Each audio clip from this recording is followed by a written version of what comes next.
So, welcome everybody. Thank you for coming this afternoon to the talk. Our topic today is the DAO of Bisq. Bisq is an open source project on top of Bitcoin. So it's a big change from the previous talk, now Ethereum. And DAO is one, how has this happened? Okay. DAO is one of the components of Bisq, which is right now in testing phase and is going to be launched in a near future, so a few weeks, I hope. A few words about myself. So I'm Eyal, as I said. I'm originally from Israel. I live in Berlin in the last many years. I'm a mathematician. I have a PhD in mathematics in the area of dynamical systems and differential equations. And in the last few years, I was doing consulting about cryptography, decentralization, consensus protocols. And the other stuff that I was doing, not for profit, is being involved in open source projects. For example, Bisq. And the specific thing that I did in Bisq is being part of the team that designed the DAO of Bisq. Bisq. I'm curious, so if you can raise your hand, how many people here have heard of Bisq or know what Bisq is? That's much more people who, when I gave a talk 2 months ago, it was less people. That's good. That's good. That's good. Bisq is a peer-to-peer marketplace for exchanging bitcoins with other currencies. And when I say other currencies, I mean cryptocurrencies like Bitcoin Ethereum, Bitcoin Monero, but I also mean fiat. So you can also use Bisq to exchange Bitcoin with US dollars or Bitcoin with euro. Now, you may say that, okay, this is very boring. I mean, there are lots of places that you can exchange Bitcoin for other stuff. What's special about Bisq? And the thing which is special about Bisq is that this is a software. So, from the moment that you downloaded the Bisq software, we are out of the pictures. There are no services. We don't give services. We don't communicate. This is also why I personally, Bisq is a decentralized project, so people have different views.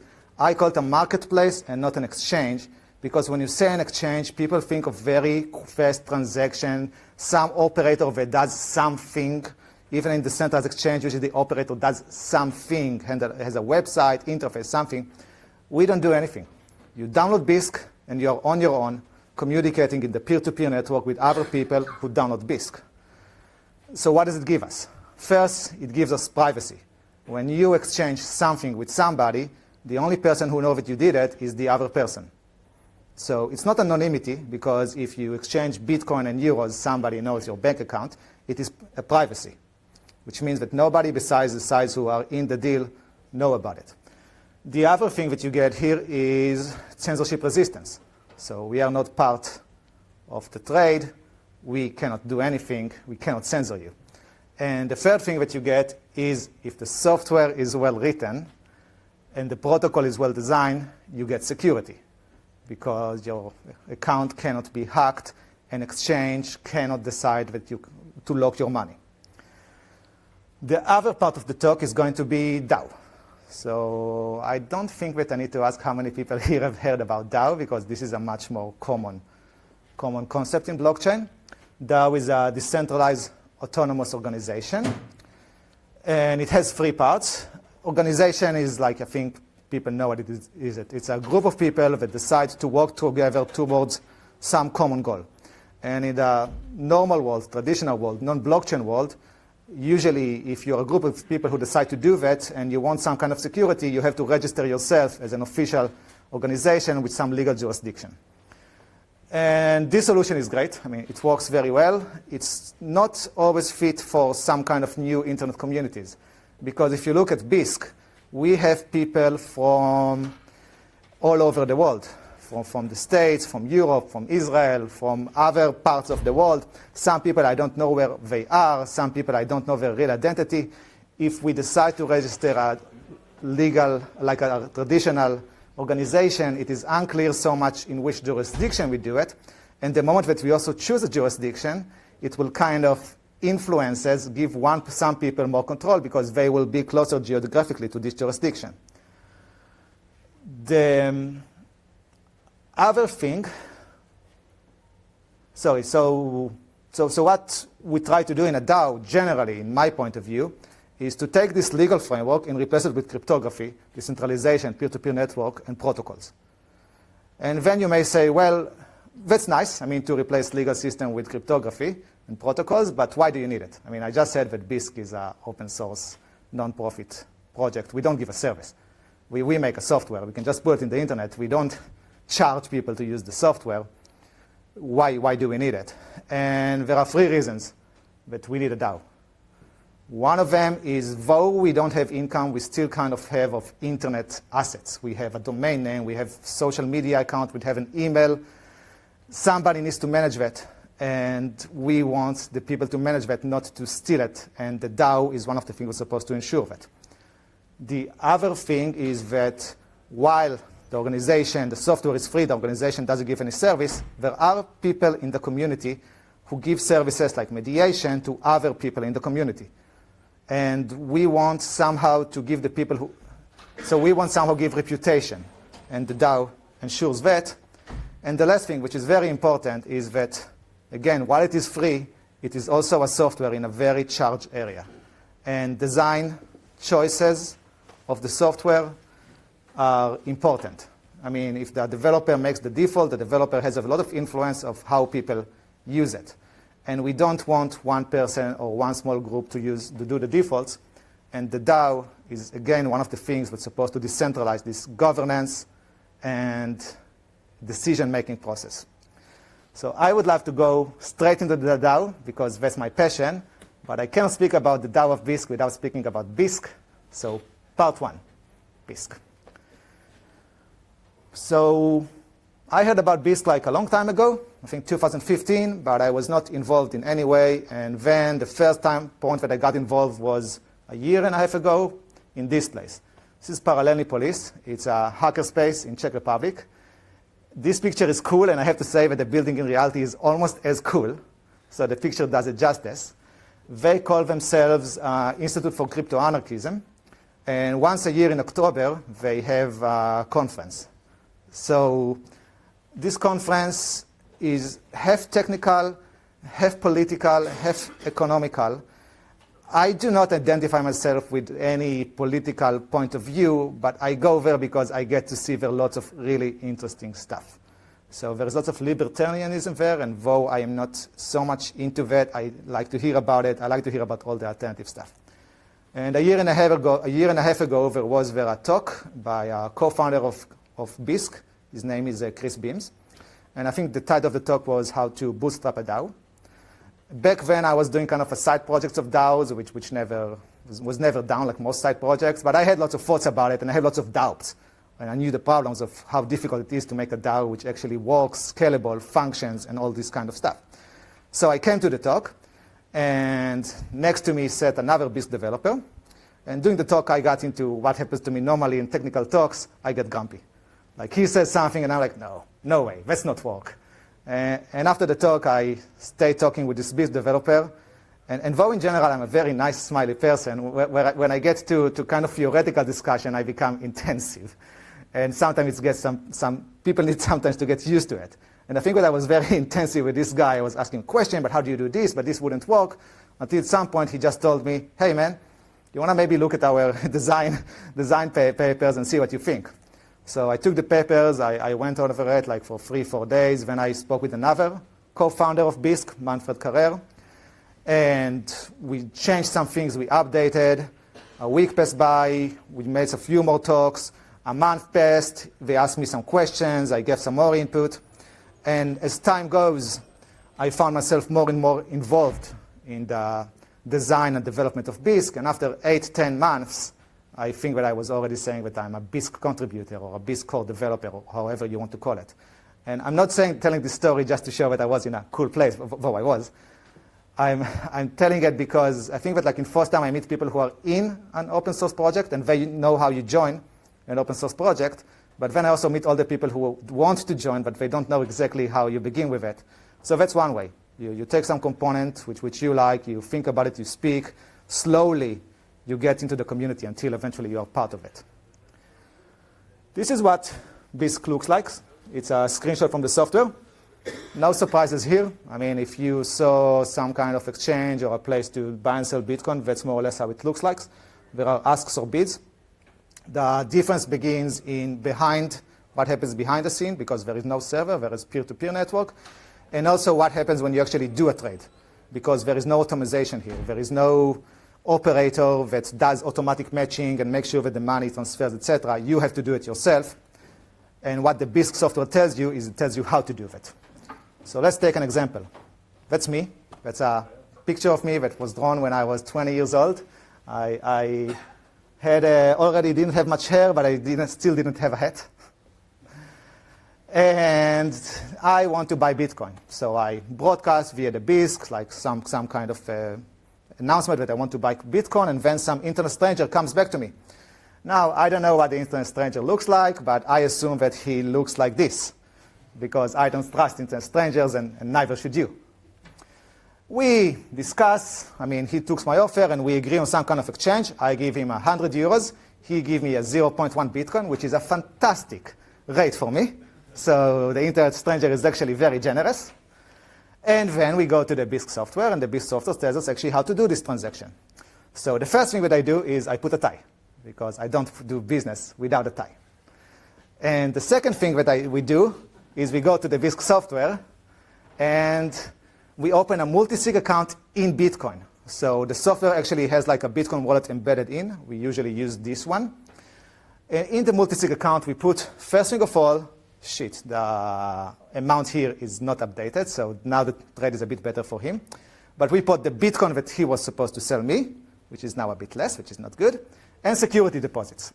I put security deposits, he put security deposits. The security deposits are in Bitcoin. This already means that to use Bisq and to do the whole trading protocol, I need to have some Bitcoin to make the security deposit. And that's true. We need it for security, and I'm not sure if there is any way around it. So if you have 0 Bitcoin and you want to use Bisq, you should get something at least to pay the security deposit first. Then once we did the multi-sig account, so there is money locked there, we go to the software, and the software tells me to give 100 euros to the bank. Great. The bank, then I tell the bank to give the 100 euros to the internet stranger. So now here's my 100 euros. I don't have the Bitcoin yet because it's still locked in the security deposit. So in the next stage, he tells the software that he got the money. The software tells him, well, you guys go and you unlock the security deposit. You unlock the multi-sig account. I get my Bitcoin that I bought plus the security deposit. He gets the security deposit, and we are all happy. This process is slightly simplified, of course, because there are security risks here, but I don't want to give the full trading protocol. I should have that we have about 1,001 security measures in the protocol, and I hope it's well thought. We are, of course, happy for any security problem that it has. We have, for example, beside the security deposit, we also have some mediation protocols and arbitration protocols, and we have, if you want to sell Bitcoin for euros in the first month, you think you can only make offers up to 100 or 400 euros, in the second month a bit more, and third month a bit more, so you cannot just begin and do huge deals with it. Bisq, so the work on Bisq began beginning 2014, right after the Mt. Gox accident. It might be a connection, I'm not sure. And it took about 2 years of hard development until the first release was in 2016. And of course, when you first release it, you find out that nobody used it. Then the numbers grew up a bit with time. In December 2017, there was a jump because the Bitcoin blockchain community went crazy. So all the exchanges were happy. Went a bit down afterwards, and towards the end of the year, it started to grow again, a lot from the Monero community, who started to exchange Bitcoin and Monero. In January, there was the launch of Greencoin, which Bisq was one of the places where people actually traded at, so we were very happy. And I should say that we have a smiley, nice community right now, and I think it's a great time to join the community, because it is big enough such that if you go to the Slack, if you go to the forums, mailing lists, stuff are happening. It's not boring, but it's small enough such that everybody knows everybody, at least by nickname, and you are not overswamped with information. So it's easy to follow.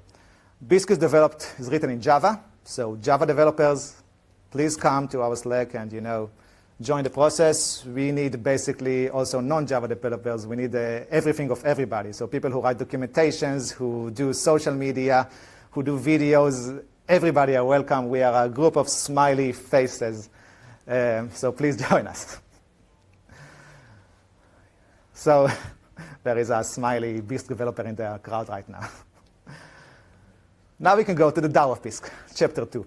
And I already talked a bit why we need a DAO, but in general, when people ask me why do you need a DAO for an open source project, I begin with a story that you are at home, you write a hobby project, you make a tiny demo and you show it to your friends, and your friend says, oh, that's quite a cool idea, let's join. And now you're 3 people. So you work together, you make an MVP, you release version 0.011 or whatever versioning goes, and suddenly more people from the internet joins you, and then a few users, and you become more people, and then this happens. In almost every big enough open source community that doesn't have any structure. And this does not happen because engineers are strange or social people. I think it happens because we are human. So there was a book that I read earlier this year. It's by Yuval Noah Harari. He's an Israeli. He's, I think, kind of the poster child of Israeli history world. There is a course in the Jerusalem University of Introduction to the History of the World, and this course was traditionally given by 12 professors. Until he came, he was just teaching the whole course from beginning to end. And in this very interesting book, there is a point about communities. And he speaks how big community people can make just with communication, direct communication. And he gives there a number, I think it's 50 or 80 or 100, it also depends on personalities of people, etc. But there is a limit.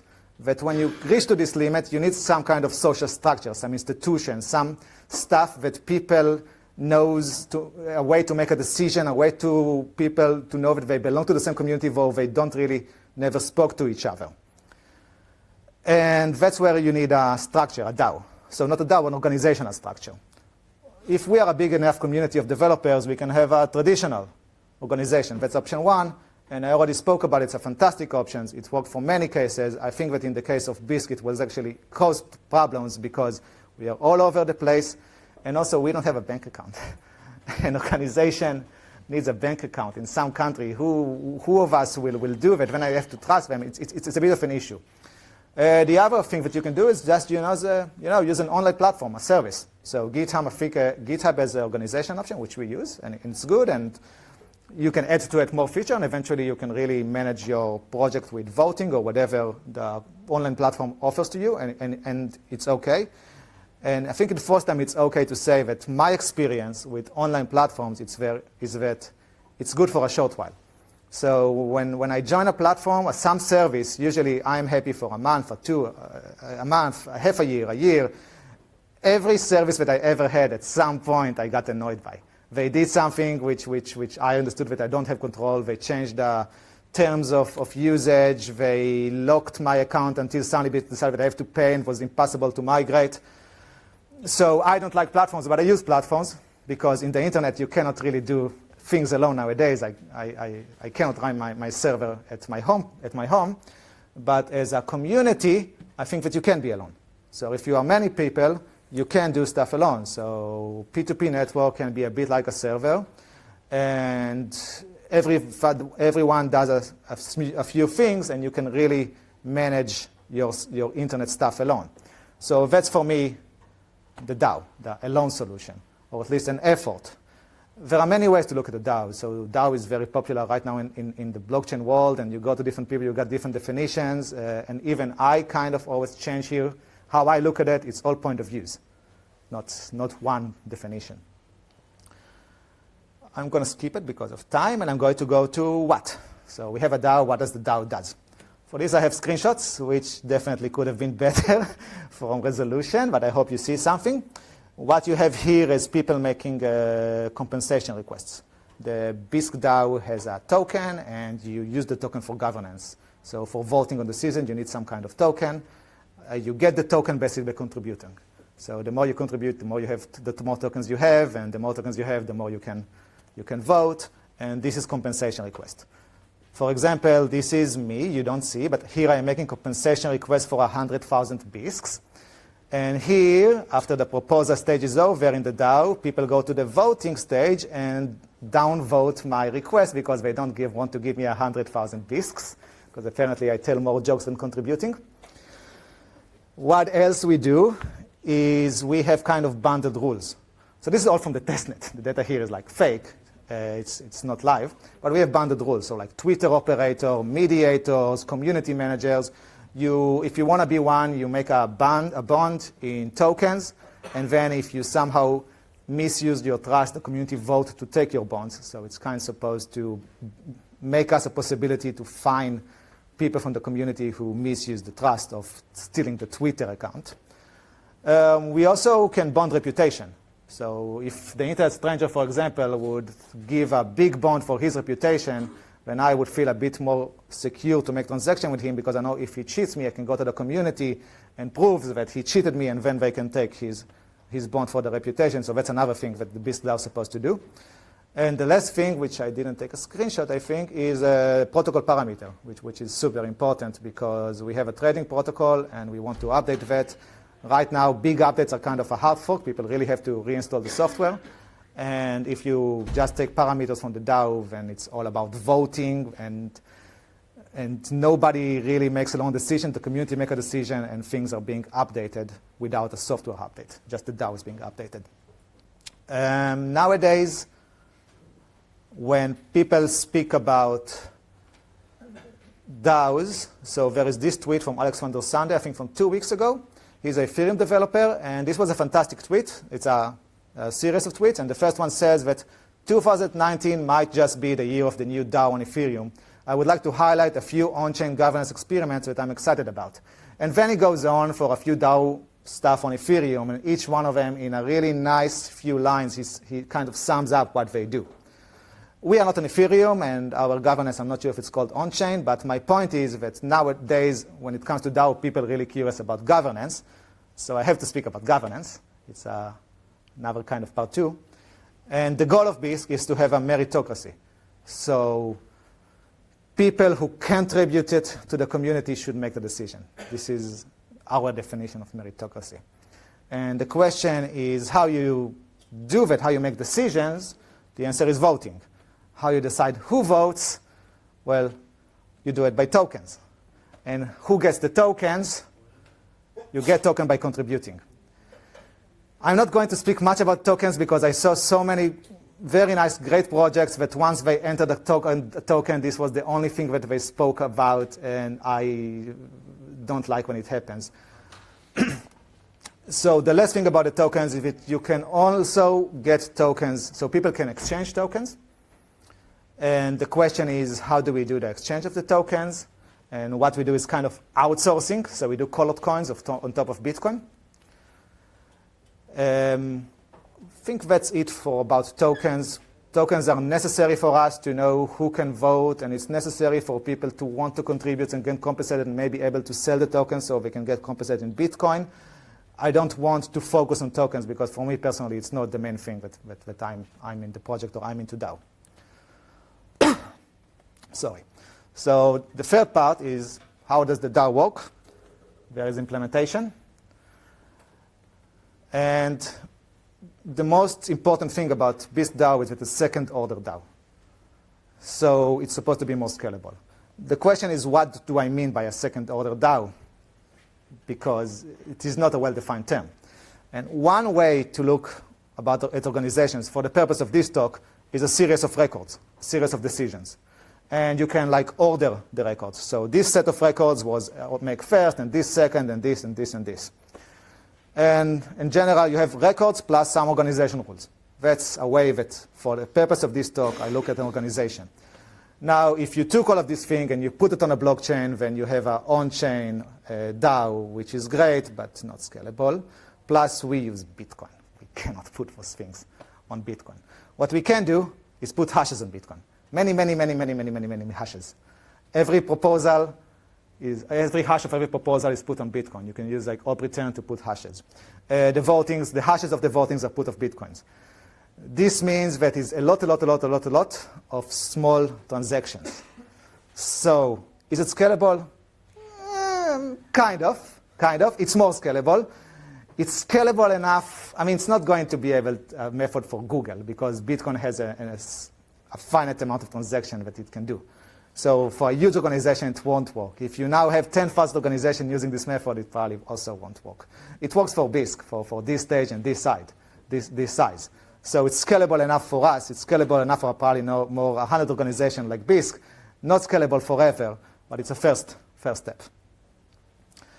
Then a Bisq block, so this series of decisions is created in first phases. Every phase is described in a number of Bitcoin blocks. So we have some kind of amount of Bitcoin blocks where people can make proposals.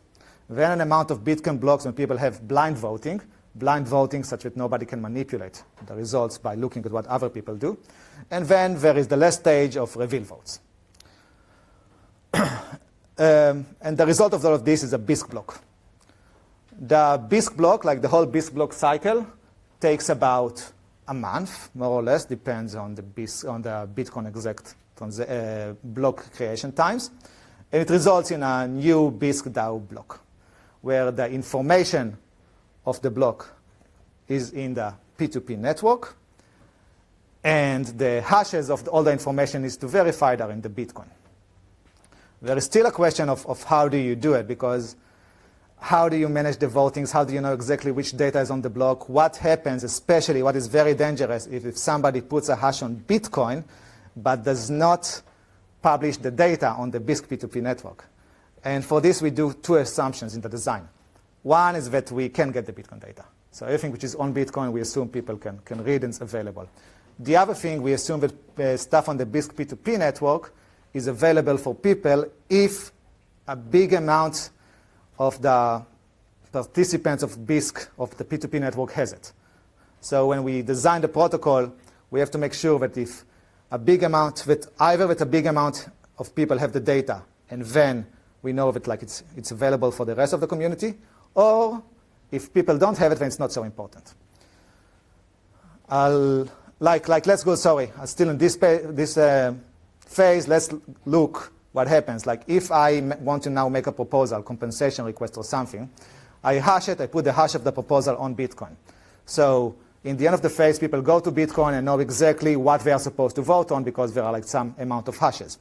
They may not know what is the proposal because it may be that I put a hash on Bitcoin, but I never really broadcast the text of the proposal on the Bisq P2P network.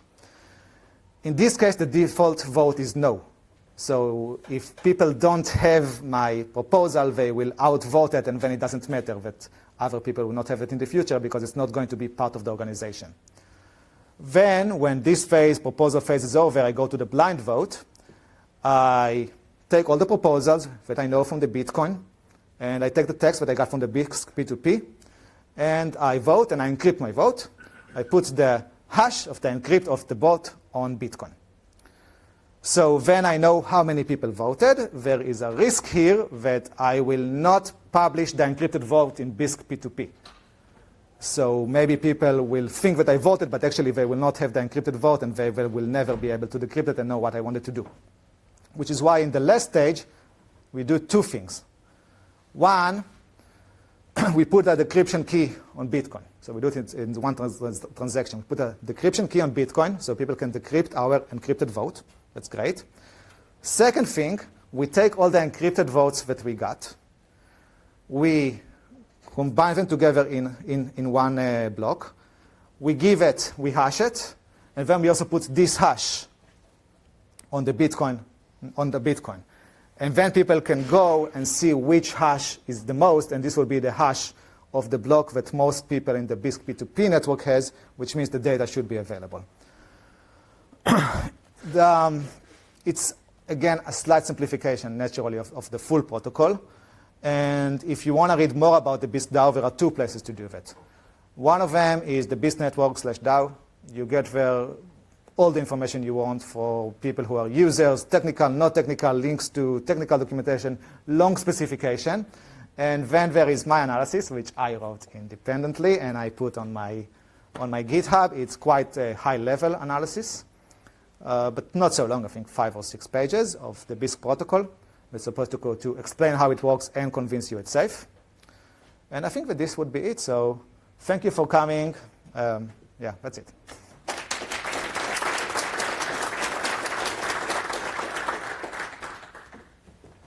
Any questions?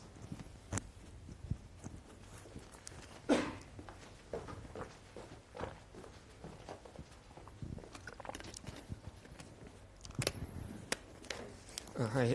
Thanks for the presentation. Just wondering, how do you handle Bitcoin forks, and also can the voting be disrupted by miners, for example, by discarding certain transactions? So you say, how do we handle Bitcoin forks? And Yes. the second part is? Can the miners affect voting by, for example, blocking certain transactions? Yeah, it's a good question. So I think the Bitcoin forks that were like in the first stages of the Bisq, it was early stages. It was quite centralized. There were a few developers, and we just made our decision. For the future, I hope that when the DAO comes to action, there will be kind of a voting inside of the DAO, because there is also general option there for general votings to make a decision which of the fork we want to use. And then the question about censorship. Yes, we cannot make Bitcoin miners to accept the transactions. However, this is a general Bitcoin problem, and I'm not sure it's a problem because you do have right now enough miners to accept the kind of transactions that we do. So even if some don't want it, the voting period is quite long. So hopefully some miner will agree to mine it.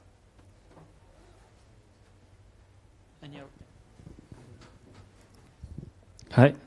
No, thanks for the presentation. Is that DAO going to deal with the trading fees of the system? So in which way going to deal with the trading fees? I mean, Bisq has also trading fees, right? Yes. So if the DAO is going to deal with that, or it will be just as right now? No. So right now the trading fees are for compensating. It's go for the arbitrators, not for the organization, because the organization doesn't exist and doesn't have any revenues. There are two things about it. First thing of all, there will be like a parameter of the DAO, I think, which is trading things, so you can vote on it and decide to change it. And the second thing is that we are changing the arbitration mechanism to a mediation mechanism, which should lower the trading fees and would also give it an option to pay it in Bisq tokens to the mediators. So it should change. However, exactly how it will change, I think that the answer would be clear in about 2-3 months when this thing is really launched and we see what the community wants. So the idea is that it's supposed to give you a tool to make community decisions. I think that is one of the parameters that can be adjusted. We have here a developer, one second. We have here developers who write right now the new trade protocol. So how is it going to be? Can you wait for the mic? Can you hear me? I do think, actually, for your question, that, for instance, transaction fees, things like that, those are the kind of parameters that the DAO will adjust. So, yeah, that's part of the purpose of it. So,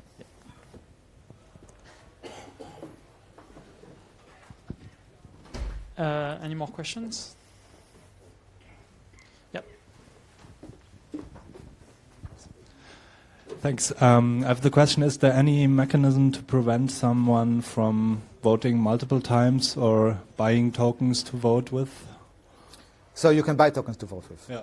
The idea in general, I think like most voting blockchain mechanism is that 50% of the coin holders are good people. If more than 51% people who hold the token wants to make bad votes, they can do that. There is one thing maybe to say about the whole vision of a DAO. It's not a blockchain. I mean, so I presented a series of blocks, but that's not the idea. The idea is to represent an agreements in community. And if somebody will really buy most of the tokens and try to manipulate votings, the community can decide that they fork. So that's one thing. And the first question was if somebody can vote multiple times. So I think the protocol allows you to vote within the period only once with each token. Yeah. So you cannot vote multiple times. No. Yeah, but if you create multiple accounts, then you could probably. Yeah, the votings are weighted by the amount of tokens that you have. Yeah. So if you create multiple accounts, I mean, it's a linear sum. It won't matter eventually. Yeah. But a good question. Thank you. Thanks. Any more questions? All right, let's thank Eyal again.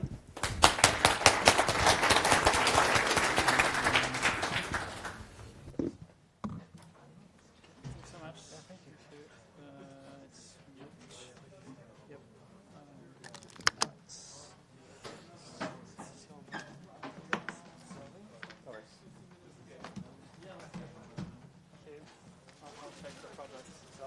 take the project. So you were a mathematician before, and then I'm a mathematician. I was in the uni for many years, and then I just wanted to change. And I don't come from cryptography, but every Israeli mathematician has to do cryptography at some point of his life. It's a huge community. And I changed to cryptography, and now I do a little bit of consulting, like enough for me for income, and I spend most of my time on one of people. But yes, I will try. I think it FOSDEM is You can wave at me if you. how long have you been living in Berlin then? You I think did so? my PhD in Okay. my master and PhD. Think highly of me. It's a long journey. Okay. Where are you from? Paris, France. Oh, it's okay. This is your platform. Thank you so much for Thank you very much. Yeah. All right. You need to put the microphone, I'm afraid. Is there something to touch on? Eyal, I think you left. Yeah, I need to clip.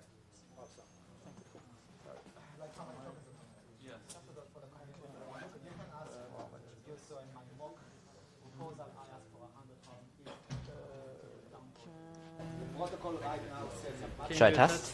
Can you guys hear me in the back? That's good? All right. I'm going to mute it now. We can talk freely. No one can hear you. So the rules are.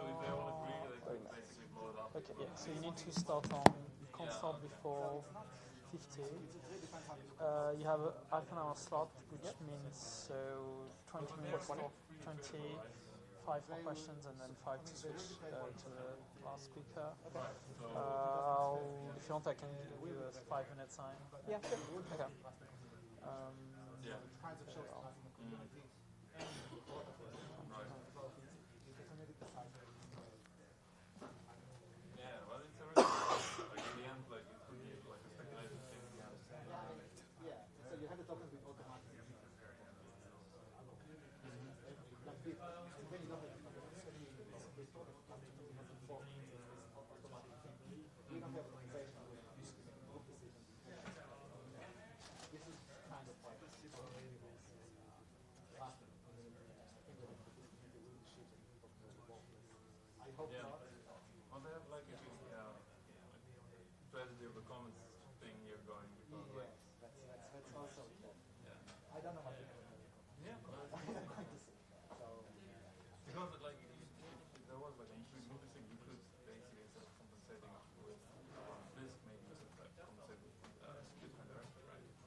All right, next talk will start in a couple of minutes. It's by Sean Tabriti. It's about Substrate, an open source framework for building blockchains.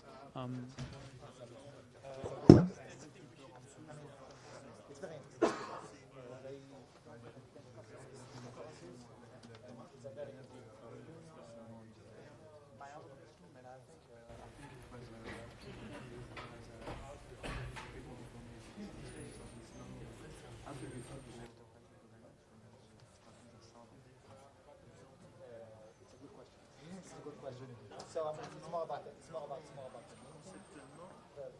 it's a fantastic question. It can be a scenario that everybody can get tokens and if you sell them and then it doesn't become meritocracy, it becomes a big layer for them. You're right.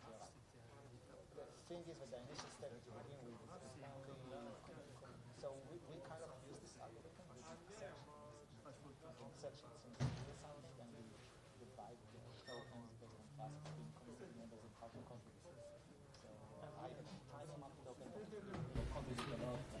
That's great. All right. So 1 minute.